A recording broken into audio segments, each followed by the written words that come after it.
Hello, Africa. Welcome to the Business Wisdom Series. Open your door.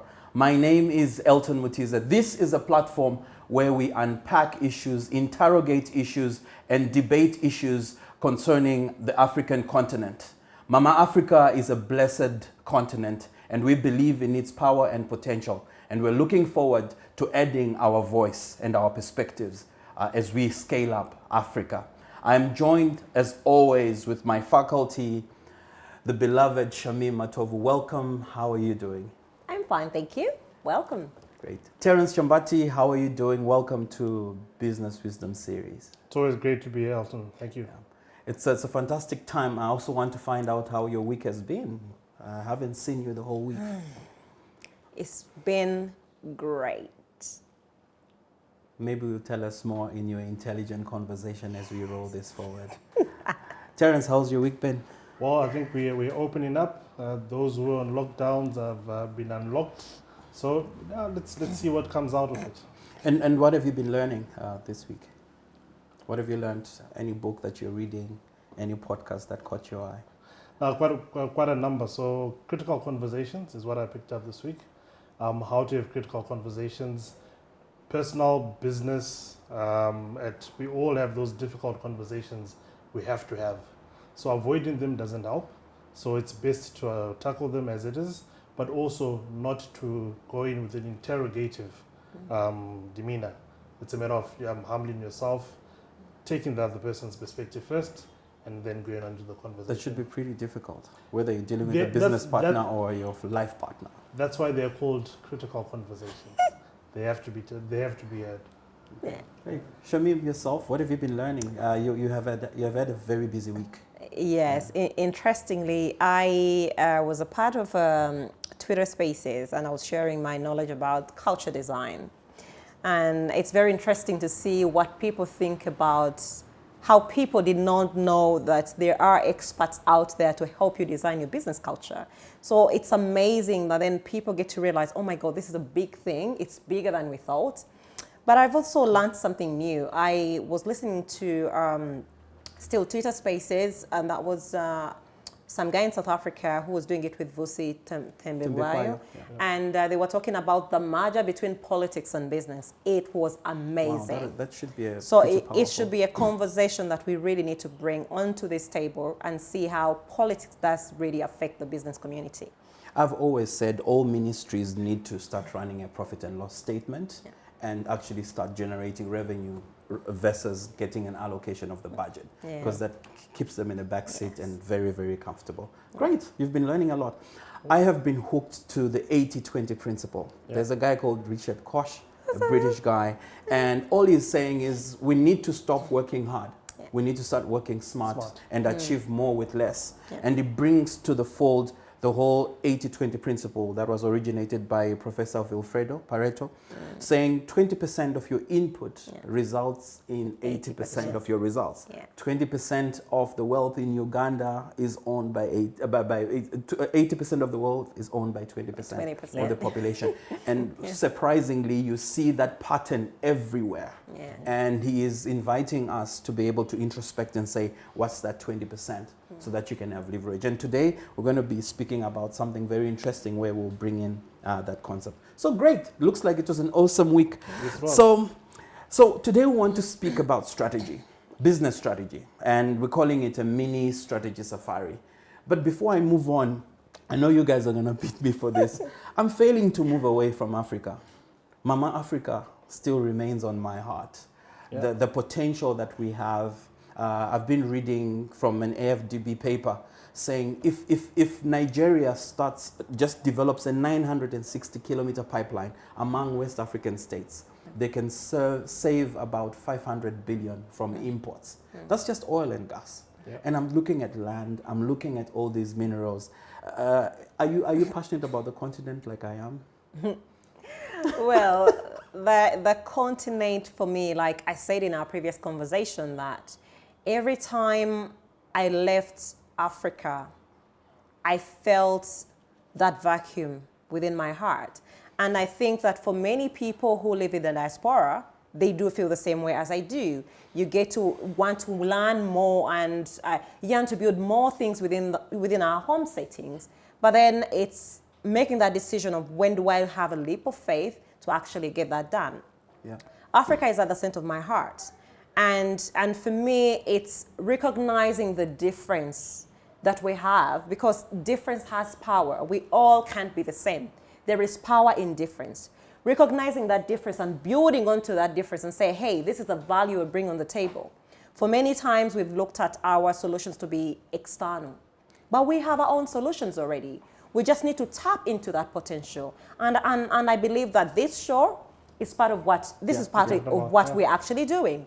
Tapping into the potential of Africa to solve our own problems. Yeah. So yes. And also inviting other voices to say, yes, guys, we share this. Yes. We love Africa. And the move from Europe to Africa to say, what can I contribute? Yes. And I'm sure there's so many brilliant Africans who are out there. It's good to contribute to a global marketplace, but more importantly, what are you doing to solve the problems back home?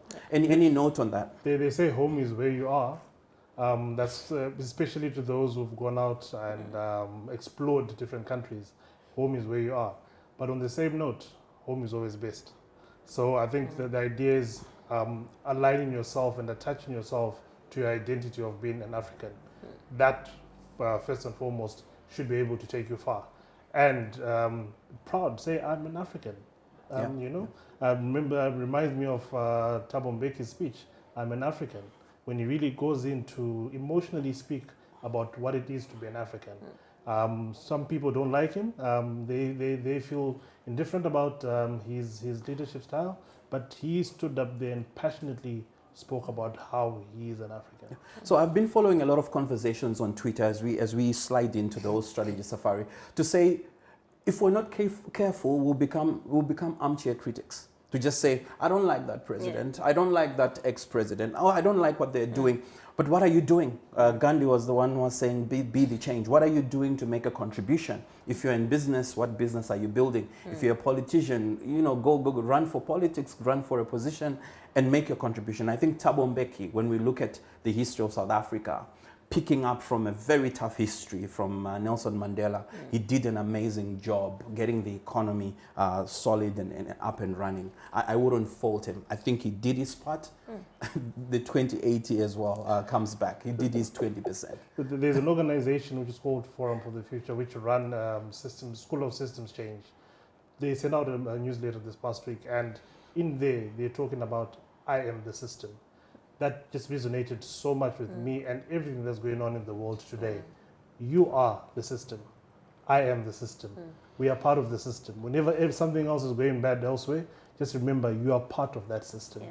The moment we start realizing that, I think we'll be better global citizens. Yeah, and for me, from Mugabe land, I'm from Zimbabwe, as you know, and it's easy to criticize. And whenever you meet people, they say, oh, it's about the currency, you guys used to buy bread with a wheelbarrow, etc. But it's actually a resilient economy, very rich in minerals, and I'm happy with the efforts that the government is beginning to make. And I remember other guys are saying, let's work with any government in power. That's the only way we can push this agenda forward. Yeah. And conversation, we don't have to agree with them. We interrogate, we unpack those issues. So today I want to speak about strategy. Yeah. That's the big elephant in the room. And I'll set context, but you guys are my go-to intellectuals. You'll definitely help me unpack this.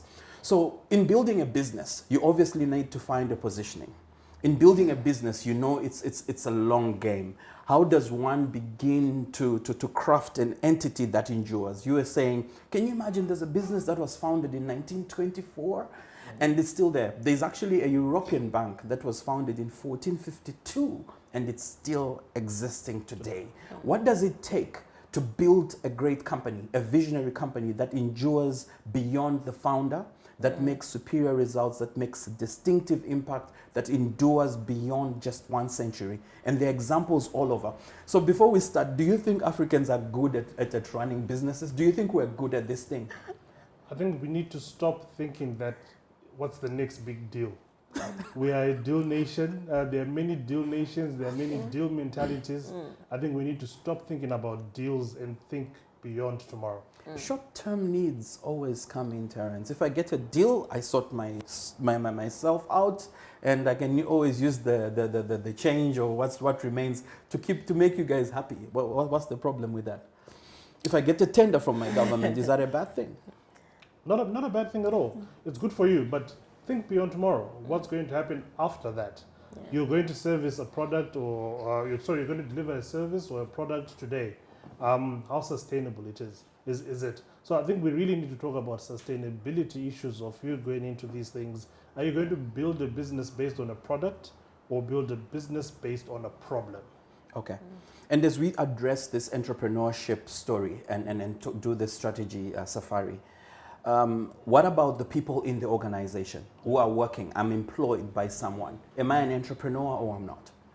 Would there be a delineation as we take this journey? If somebody is working for a bank, a global bank, and they're employed, does this concern them? Does this pertain to them? Are we talking about entrepreneurs who go out there and say, I'm building a business from scratch? Or it also concerns people within established enterprises who are actually creating value? Are we going to include the two groups in this debate? Okay, so what I will say is, and part of this we actually unpacked in the previous conversation about purpose, all right? The purpose of your business will determine its sustainability, right? Because you talked about the deal working, and I think whichever way we see it, deals can be good, deals can be bad. Yep. Right? We've seen bad deals and we've seen good deals. I recently told you about how we engage in terms of developing our knowledge. And I told you about a series that I was watching called Startup. And I would really love for every young person to get access to that series, because it taught me something. It taught me something about you taking the entrepreneurship journey. It's not a straight line. There are bips and baps that you will find. You can have the knowledge, but then you might not have funding capacity. And so you have this drug dealer who says, hey, I've got my money and I want to invest in your project. What do you say? When you go back to the purpose of your business, it helps you see all those things. So talking about the businesses in Europe that say started in 14 something, right? And then you're thinking, how is it possible that this business has been running since 1400, right? Yeah. And this is the thing. Part of what I've observed that is holding us behind is the competition versus collaboration. As long as we master that collaboration is the new competition, we are going to run businesses that are sustainable, that will add value, businesses of purpose, right? And so from what you already said in terms of what we as a people are part of the system that we have within our settings is we master the word, the aspect of civic responsibility. Yeah. It's your responsibility as a citizen to contribute to whatever the purpose of your business is. But how do we match your personal purpose as the entrepreneur and the purpose of your business? Do they really match? That will determine their sustainability. So through that engagement, you think of your purpose, and interestingly, that purpose forms part of the building blocks of culture design that we do. And it's called the mindset, the business mindset, because you like to know where you're heading. So for the people that you're hiring, they would like to know, where are you going? Because if you tell me this is where I'm going, I know whether to jump on the ship or jump off the ship. So once you lose your purpose, whoever is aligned will jump off your ship. So it's very important that we focus on the purpose of the business and ensure that it's aligned with our beliefs, our belief system, and the people we want to bring on board. So if the next job opportunity is a deal, people will jump on it. This is how you get people job hopping from job to job, just because there's no alignment in terms of purpose. Yes. I think that's actually a really deep point. However, if you ask people, what is your purpose? Not many know how to answer to that. But why though? Why though? Because then if it's the building block for culture or for to drive my business, to drive my life? Why is it that this thing has been buried under? Is it short-term needs versus long-term needs? Is it just the way we have been wired from through our education system? Well, what's really going on? Are we high on some unknown drug? I'll give you two things. And I don't want us to bring back our education system in this because, like, you know, from what we said, we are part of the system. Already. True. So two things. Employers have not had that conversation about purpose. So we complain about, yes, we want productivity, but, you know, people come onto their desks and, hey, they do their thing, go home. They check in at 8 o'clock, leave at 5 o'clock, right? And then you think, oh, well, they're all attending. So you have attendance to 100%, right? But the value of what they are delivering is questionable. And that's because this conversation hasn't been brought onto the table. The reason we're hearing a lot of this word purpose right now is the opportunity that COVID-19 has presented to us, right? And I think that if business owners see COVID-19 as an opportunity rather than a problem, those who pay attention are going to reap benefits, because now you are introducing new things that you were not aware of. You know, home working, for example. How are you going to be able to maintain a hybrid way of working? So when I'm home, do you know I'm working or I'm actually attending to Netflix? Yeah. Purpose will get me hooked to why I was hired. And so the first thing is businesses are not actually holding that conversation. Second, we are using the word culture as a buzzword. So we are not going deeper to integrate, to extract and understand, to decode the word culture.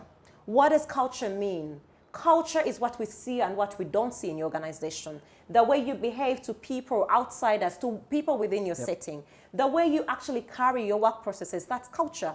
So what we are doing is we're getting the word culture out, bring it on board as a buzzword during our team buildings, and then 4 weeks down the road, we're back into our normal setting, because we are not finding professionals that can help you decode your culture and help you design a culture cautiously, a culture that is going to deliver the benefits that you want for your business. Yeah. So if you're saying our business is based on people, you want a professional to come help you design a culture that is going to impact what you call your theme. Your culture is based on people, and that will be felt by the people who walk into your business, by the people who work within your businesses, by the leaders who actually lead your business. It will be evident. So we need to pay attention to those two things, purpose and culture. They say culture is the way you behave when the boss is away. Absolutely, yes. So you guys are bringing a very interesting thing, and you always fault me on coming up with examples that are American or European. Yeah. And part of the job you have is to come up with case studies that are local, African examples. I will also fault you because we don't write enough. I can pick up the business people I admire across the continent, whether it's a Strive Masiwa, a Patrice Motsepe, a Patrick Bitature. Where are their books? They're not there. And so we have oral tradition from one generation to the next. How am I as a young African going to learn what a Mulwana did, for instance? I hope there's a book around that. But when I look at the life of the HP company that has been around for centuries, or the foundation of Silicon Valley, and see that Stanford and Silicon Valley, the line between academics and commerce is virtually non-existent. What is the gap between Makerere and the business community in Uganda, for instance? Strathmore is trying its best in Kenya, but why do we keep on having a gap between academics and business? Because who's going to feed the business community? And I'm saying this because a lot of the things we're unpacking and talking about are hidden in books. But where does an African man like me go and look for an example that inspires me locally? So going back to the whole issue of lifelong learning, I think it's, if you're curious enough to go and say, what is the purpose of this business leader? We've got a number of growing businesses in Uganda, in Rwanda, Tanzania, you name it.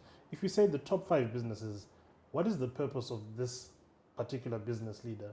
What is the purpose of this particular business? I think we need to ignite that curiosity in ourselves to start having those conversations and say, Mr. Strive Masiwa, what is your purpose?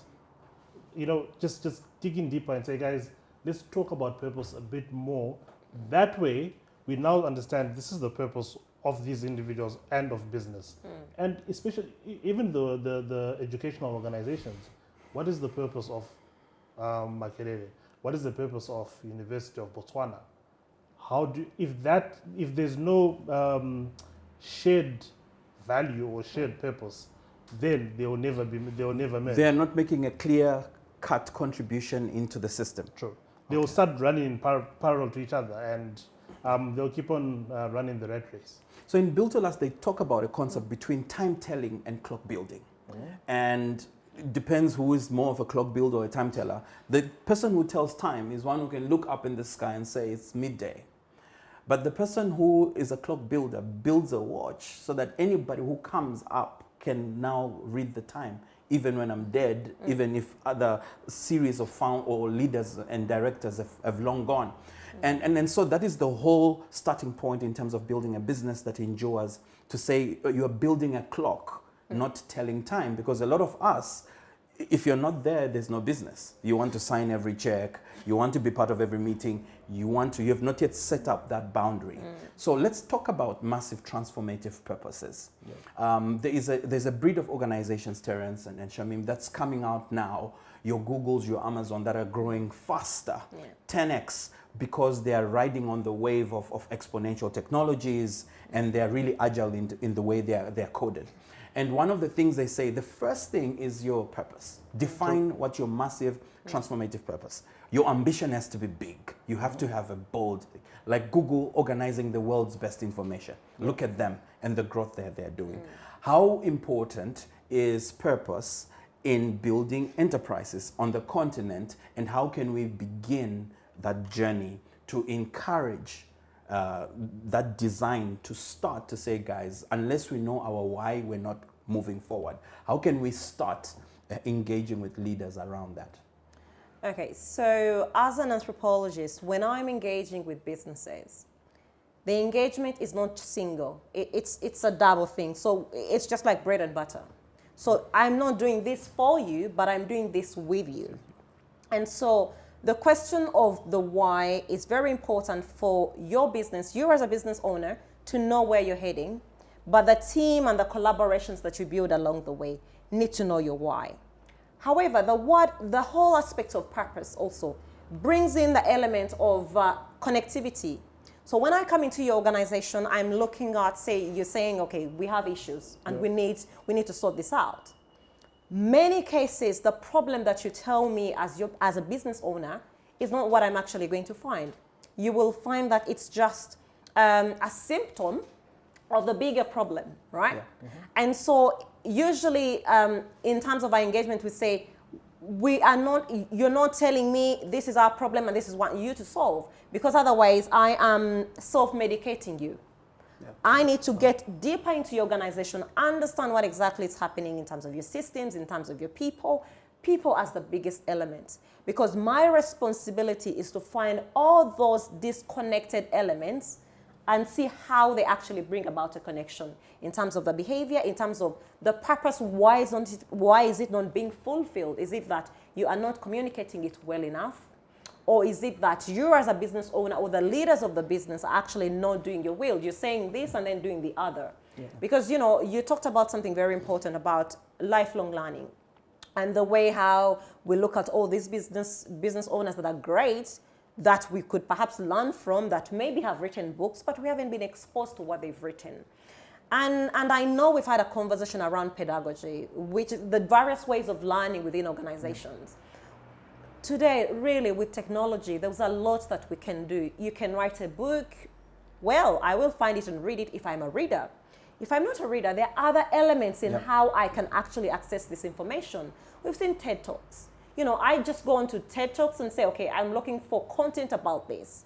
And I'll watch that and I'll get an idea. So business owners need to get into a space where they embrace lifelong learning, even within their businesses.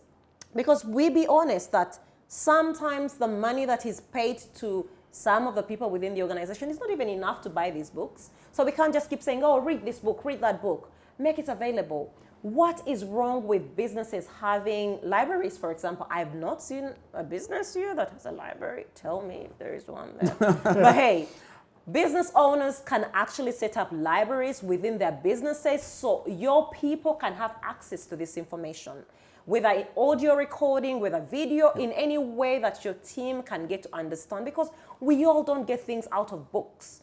Some people love to read, others hate books. So find a way to help your people align with your purpose by giving them the information in the manner that can actually consume it and be productive.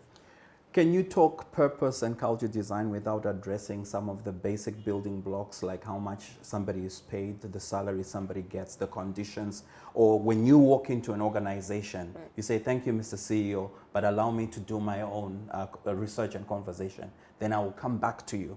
Sometimes you will find that there are basic issues that are not yet buttoned up, that are getting into the way to even get safe space. Yep. You also spoke about psychological safety. Maybe they're even afraid of having a conversation with the big man. What's your say about that? Interestingly, the biggest problems that are holding us in terms of achieving our purpose as a business are the very, very tiny elements. And it could be as much as not being respectful to each other. It could be as much as, how do we convene our meetings? What comes out of that? You know, you've been to businesses where people have team meetings and someone just stands up, everyone turns up to listen to whatever you're saying and they're gone. So we are not using our time or applying our time effectively. So those elements, a lot of those elements are not even money related. Yep. Businesses start and end with people. People will come to your company because of people, not because of your buildings, not because of your mission statement. And also having those mission statements on the wall means nothing really if your people are not living it. Culture is supposed to be lived. So in terms of how I engage with businesses and helping them in designing their culture, you must be cautious as a company. So the will is from the leader. Yes, we need to design a culture. But also the leader is not the owner of the culture. You might be a custodian, but culture is dialogue. Yeah. Because what we do is we're building, you know, I'm listening to what he's saying, what you're saying, all those voices, and creating a connectivity and see what is best for everyone. What reminds me about, when I think anthropology, I think you in the Amazon forest studying those traditional cultures. Yeah. What have you learned out there when you go out there in the laboratory of life in trying to, and we're speaking business now, but culture could be a grouping of people, as it were, in a country or a team, in a football team. How do you go about distilling and trying to find out what's the culture of these people? Okay. But Elton, before Shamim answers that, I think we are running away from an important point here on purpose. Why? Yeah. We've not really answered why before, because culture comes about eventually after you've got the group of people together. How do we get these people together? Together. You know, why are they together? I think when people unite on that why, that talks to purpose. Yes. And you were talking about MTPs for, you mentioned TED Talks earlier on, you know, ideas worth spreading. Ideas worth spreading. They use that to recruit all people who come through and share ideas on their platform, and that's their massive transformative purpose. How many organizations have got a massive transformative purpose? How many organizations talk about their purpose? What do we see when we walk into these organizations? Vision, mission statements, and the set of core values, which are on the wall. Yeah, which are on the wall. Integrity. Let's just bounce a number. Confidence, confidentiality, trust, you know, and you know, you expect success, that, you know. Yeah. But honestly, now they just like wall pictures and they don't mean anything. Yeah. How many times have we interrogated the issue of why are we here? Why do you wake up every morning going to your respective business or to your respective workplace? And I think for me, it's the connection to say why were you asking why purpose is important? Or the why of why you're doing your business. Why are you waking up every morning to do what you do? I think that's important. Like for me, I don't know when I started discovering my purpose as a person, but I think after campus, I was just, after accounting and finance, I wanted to work for an investment bank. I was looking for a company that would give me top dollar. Numbers people were not interested in these social sciences, psychology. Then later on, when I started seeing people I admire, your Strive Masiwas, your Milton Kamwendo, you're like, I like the things that that he's doing. And then my journey of self-development started. But it wasn't until my early 30s that I started crystallizing it. It wasn't until a few years ago when I really became very clear with it. Like lifelong learning is important. But how do you even begin among a grouping of people in X and Y Z Limited to say, guys, why are we here? Maybe the leader has got a reason why he's here. He wanted to make some money. Sure. Yeah. And is this issue of purpose, is it a secret? Is it something you share with your friends, with your close people? Do you keep it to yourself? Is it something you keep inside your jacket?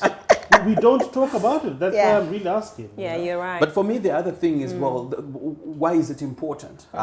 When you do culture design and you get top dollar in terms of your work and your service, what is the organization going to see? Anyway, we can talk for the whole day. let's pause here and we'll pick it up in the next session.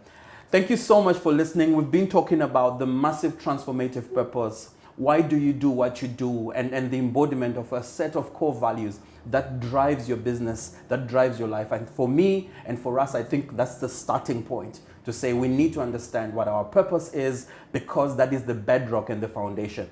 Time telling versus clock building. We must be building clocks so that the people after us are able to tell the time with the watch and the clocks that we built. Thank you so much for listening. And if you'd love to follow us, subscribe to us on Twitter, BWS, Open Your Door, and YouTube Business Wisdom Series. We look forward to speaking with you and seeing you in another session. Thank you very much.